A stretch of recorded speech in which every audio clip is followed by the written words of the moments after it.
आपल्या इथं सेल्ससाठी वॅकन्सी होती, पण मला दुःख वाटतंय सर की तुम्हाला मी हा जॉब नाही देऊ शकत. ठीक आहे. Sorry sir.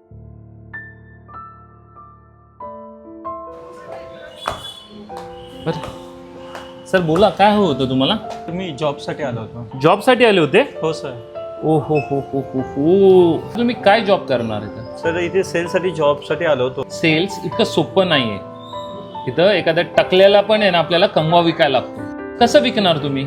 टकल्याला जरी कंगव्याची गरज नसली तरी त्याला टकलं खाजवायला तरी त्याला कंगव्याची गरज लागेल. ओ हो हो हो. मानलं तुमची IQ लेवल खरंच चांगली आहे. तुम्ही हे ना सिद्ध करू शकले की कुठलंही जॉब करायला डोकं आणि हिम्मत लागते. आमच्याकडे तर सेल्सची जागा नाहीये, पण तुम्हाला मी आजपासून कॉर्नर मोबाईलचा कॅशियर बनवतोय. Thank you sir. Thank you. Salute to you sir and welcome to Corner Mobile. Thank you so much sir. Thank you.